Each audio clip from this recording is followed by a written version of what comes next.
अस्सलाम वालेकुम ज़मा नोम शाहिन शाह दे او زه د فزیکس په نوی کلاس کې تاسو سره مخاطب یم. امید لرم چې زاړه کم لیکچرز موږ ورکړي دي په هغې کې به تاسو ته څه مسله نه وي. که بیا هم څه مسله وي زموږ نه بیا هم تپوس کولی شئ. په زړو لیکچرو کې موږ د انټرنیشنل سسټم آف یونټس پورې راغلي وو. په هغې پسې ورپسې چې کوم ریلیټډ ټاپک دی هغه زموږ سره پریفکسز دی او د ننني لیکچر نه بعد به انشاءالله موږ د په دې باندې پوه شو چې پریفکسز وایي څه ته او دا موږ استعمالو ولې. نو راځئ خپل ننني لیکچر له راځو. نننی ټاپک دی زموږ سره پریفکسز. پریفکسز ډیفینیشن دی د ریپرزنټیشن آف ا ویری لارج اور ویری سمال نمبر. لکه مطلب څه چې یو ډېر غټه کوانټیټي زموږ سره یا یو ډېره وړه کوانټیټي دا موږ په یو ټکي باندې ریپرزنټ کوو، په سمپل ورډ باندې یا په سنگل ورډ باندې ریپرزنټ کوو ان د پاور آف ټینز. دې ته موږ وایو پریفکسز. پریفکس په دې ټکي کې زموږ سره دوه ورډز دي، یو دی پری بل دی فکس. په دې پری نه مطلب دی زموږ سره بیفور، هر هغه شی چې هغه د یو شی نه مخکې راځي، هر هغه ورډ چې هغه د هغې نه مخکې راځي. لکه تاسو پری بورډ ایگزامز وایئ نو هغه ایگزام چې هغه د بورډ د ایگزام نه مخکې راځي. دغه شان پریفکس هغه ورډ ته ویلی کېږي چې هغه د یو فکس ورډ نه مخکې راځي. یو فکس ورډ یا سټینډرډ ورډ ته موږ وایو یونټس. دلته د فکس مطلب دی یونټ. نو کله چې د یو یونټ مخکې بل داسې ورډ راشي او د هغې ورډ ویلیو یي په پاور آف 10 کې. لکه مثال څنګه موږ چې دکاندار پسې لاړ شو موږ ورته وایو چې یو کیلو چینی راکا. دا کیلو چې دی دا اصل کې کیلوګرام دی. ګرام دلته په دې کې زموږ سره یو فکس یونټ دی او دا کیلو زموږ سره د 10 پاور دی. دغسې که فرض کا موږ د وړې وړې ویلیوګانو میجرمنټ کوو، موږ لاین راکاږو په فزیکس کې نو موږ وایو پلانکیشز دومره ملی میټر دی یا پلانکیشز دومره کیلومیټر دی. سر ډسټنس موږ مجر کوو نو موږ یا ملی میټر اخلو یا کیلومیټر. نو دا ملی او کیلو دلته د یو یونټ نه مخکې راغلي دي، هغه یونټ زموږ سره دی میټر. نو دغه فکس ورډ دغه یونټ په فکس باندې ډینوټ کیږي او د دې نه مخکې چې کوم دا ورډ راځي دغې ته موږ پریفکس وایو. لکه کیلو شو، ملی شو، ډیسي شو، دا مختلف ورډز موږ په روزمره ژوند کې استعمالو. خو بیا داسې ورډز دي زموږ سره چې هغه موږ یوزولي نه استعمالو خو هغه د ساینس په ټرمز کې زموږ سره یوز کیږي. هغه ورډز کم یو دي راځئ چې نن په هغې باندې لږ ډسکشن وکړو. پاور آف 10 خبره موږ کوو نو زموږ سره د 10 پاور چې کله غټ طرف ته ځو نو د دې پاور به په پلس کې راځي. لکه د 10 پاور پلس مطلب که یو نمبر سره دلته د پلس ته سمبلز لګېدلي نو مطلب دا دی چې دا غټه کوانټیټي ده. دا څه ده؟ غټه کوانټیټي ده. دغسې که وړوکې کوانټیټي موږ ریپرزنټ کوو نو هغې سره موږ د 10 نیګیټیو پاورز لګو. د 10 نیګیټیو پاورز مطلب څه دی چې دی په دغې 10 په دې نمبر باندې ډیوایډ شوی دی. راځو د ټولو نه اول 10 پاور 1 له. د 10 پاور 1 د پریفکسز اول په جوړښت باندې زه لږ بحث کوم بیا به انشاءالله تاسو په دې پوه شئ چې دا په کم ترتیب سره جوړ شوي دي. د 10 پاور موږ پلس 1 اخلو بیا ماینس 1 اخلو، پلس 2 اخلو بیا ماینس 2 اخلو، پلس 3 اخلو بیا ماینس 3 اخلو. د دې نه پاخوا چې کله بیا موږ ځو بیا موږ 4 5 دا نه اخلو، ډایرکټ 3 3 د هغې نه پاخوا جمع کېږي او هغه موږ له یو نوی پریفکس جوړوي. لکه دلته ما په دې پلس کې لیکلي دي 10 پاور 1 10 پاور 2 10 پاور 3 بیا په 3 پسې 3 جمع شوی دی 10 پاور 6 بیا پسې 3 جمع شوی دی 9 12 15 او 10 پاور 18. دغسې په اخوا پسې نور هم پریفکسز شته. دغسې خو یوزولي موږ دا ما دلته ځکه لیکلي دي چې ستاسو په سبق کې یوزولي د دې ټرمو پورې پکارېږي په های لیول باندې. بیا چې نور پسې تاسو اخوا پسې هم راځئ هغه شته. دغسې که نیګیټیو ته راشئ 10 پاور -1 -2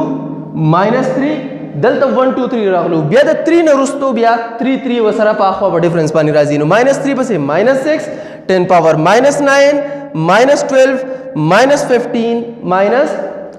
د دې هر پریفکس جدا جدا نوم دی او هر پریفکس په جدا جدا ورډ باندې ریپرزنټ کیږي. کله چې هم تاسو سره د یونټ مخکې یو داسې ورډ راشي چې هغه په کیپیټل کې نو پوه شئ چې دا غټ دا غټ ټرم دی چې کله د یو یونټ نه مخکې یو لیټر لګېدلی او هغه لیټر سمال دی نو که هغه د ډي اے یا د ایچ یا د کې نه علاوه نور سمالي نو هغه به ټول زموږ سره نیګیټیو وي مطلب دا باډي وړه ده او دا هم زموږ سره ایکچولی واړه دي ځکه چې د کیلو پورې هغه داسې دی چې هغه زموږ په ریچ کې راځي نو دا په سمال باندې ډینوټ کېږي دا نور ټول په کیپټل باندې 10 پاور 1 ته موږ ډي کا وایو خو که دغه -1 شي هغې ته بیا موږ ډیسي وایو ډي کا ریپرزنټ کېږي سیمبل په ډي اے باندې د دې استعمال دومره زموږ سره نشته ولې چې یوزولي موږ دا ناخلو خو که فرض که پوائنٹ ته لاړ شي نو هغه بیا ډي سی بیا استعمالیږي زموږ سره په ډي سی لیټرز کې استعمالیږي ډي سی میټرز کې استعمالیږي مختلف یا موږ د وړوکي لینث خبره کوو یا د وړوکي والیوم خبره کوو نو په هغه کې دا کوانټیټیز استعمالیږي دغسې 10 پاور 2 چې دی هیکټومیټر به هم تاسو ډېر داسې نه اورېدلی یا هیکټو لیټر به ونه اورېدلی هیکټوګرام به ونه اورېدلی خو سینټیمیټر سینټیلیټرز سینټیګرامز دا شته دا استعمالیږي د ساينس په مختلف لینګویجز کې نو د دې سینټي مطلب دی 10 پاور -2 او په +2 کې زموږ سره راځي هیکټو بیا د هغې نه وروستو 3 ته راځو نو که په پلس کې موږ د 3 خبره کوو هغه کیلو دا یوزولي ډېر زیات استعمالیږي کیلوګرام کیلومیټر صحیح شو د دې نه علاوه نور داسې ټرمز راځي چې هغې سره موږ کیلو مخکې لګو د دې مطلب دا دی چې دا په 10 پاور 3 کې دا ملټیپلای شوی دی کم یونټ چې دی هغه په 10 پاور 3 کې څه شوی دی ملټیپلای شوی دی دغسې میلی د دې په ماینس کې راځي هغه میلی راځي مطلب دا چې دا 10 پاور -3 کې ملټیپلای شوی دی یا په 10 پاور 3 باندې ډیوایډ شوی دی د کیلو د پاره سیمبل زموږ سره سمال کې دی د میلی د پاره سیمبل زموږ سره څه دی سمال ام دی دغسې که د دې نه وروسته موږ پازیټیو څومره وموزو د دې سیمبل ټول په کیپټل لیټرز کې دي لکه 10 پاور 6 مطلب میگا میټر میگا لیټرز د هر یو یونټ سره لګېدی شي میگا امپیرز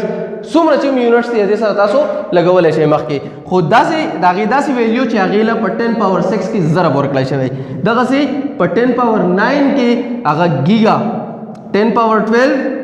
ټیرا ریپرزینټ کیږي په کیپټل ټي ګیګا ریپرزینټ کیږي په کیپټل جی دغسې 10 پاور 15 پیټا په کیپټل پی ریپرزینټ کیږي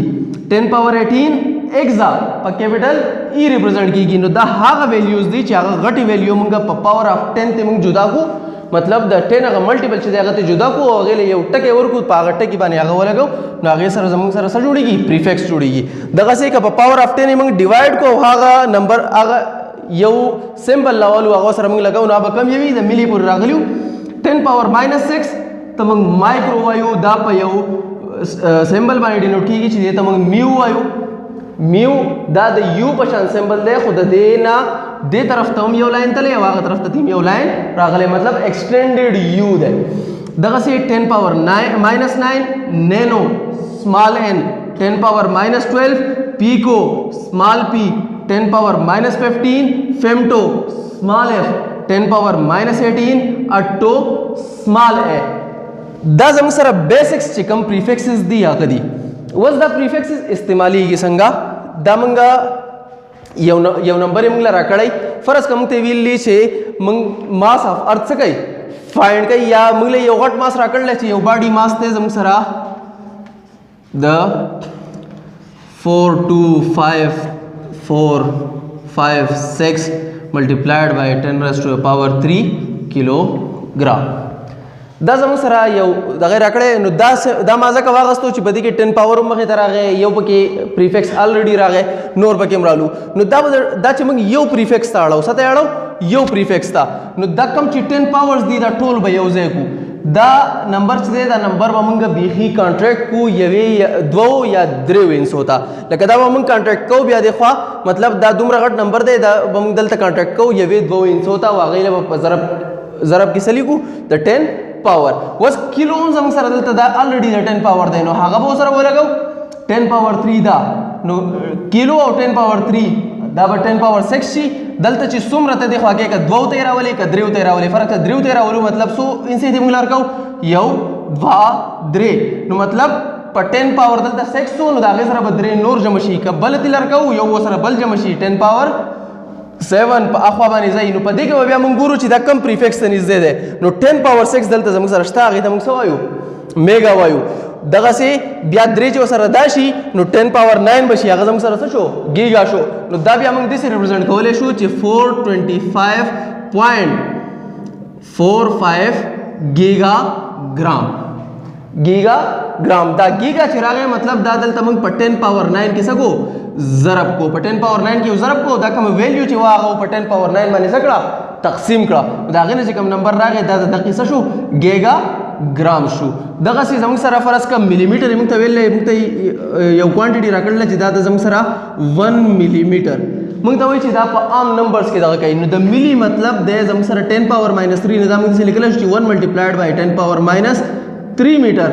دا بیا موږ څه لیکل شو چې 1 ډیوایډ بای 10 پاور 3 ځکه چې کله پاور ای او هغه په ضرب کې دا لاندې ډیویژن تر کوزو نو ساين یې سکی چینج کیږي نو دا بس شي 1 ډیوایډ بای 10 پاور 3 بشي دا بشي 1 ډیوایډ بای 10 پاور 3 راځي 1/1000 دا زموږ سره برابرۍ د 0.001 میټر نو دا پریفکسز نمبر ته اړول یا نمبر پریفکسز ته اړول دا د دې طریقه کار شو او کله چې د بیا موږ په کومه طریقه کار باندې کوو دا غي لپاره بیا خپل خاص دغه چې دا موږ ساينټیفیک نوټیشن ته څنګه راړو سټانډرډ فارم ته څنګه راړو هغه باندې ان شاء الله په بل لیکچر کې باس کو نن لیکچر زموږ په پریفکسز باندې لږ تفصیلا لیکچر او خو بیسکس دي یوزولي تاسو به ان شاء الله کوشش وکړئ چې کم ما دا پریفکسز تاسو ته ولیکل چې دا پریفکسز تاسو ټول یاد کړئ ځکه چې دا بس تاسو ټایم بای ټایم پکاريږي دا صرف د کورس لپاره نه د کورس نه بهر هم د تاسو پکاري دي شي په نور کیلکولیشنز کې نننی سبق پریفکسز ډیفینیشن موږ وکړو او کوم چې زموږ سره بیسک پریفکسز په هغه باندې موږ لږ ډسکشن وکړو امید لرم چې دا لیکچر به تاسو ته په سمجھ کې راغلی تاسو به پریفکسز باندې پوه شوي یئ د دې باوجود څه سوالي څه رایي زموږ د لیکچر په باره کې موږ له راکولی شئ په فیسبوک باندې په یوټیوب باندې د واتساپ په ګروپس کې د را روان لیکچره پورې ماله اجازت راکئ زموږ سره اوسئ الله په امان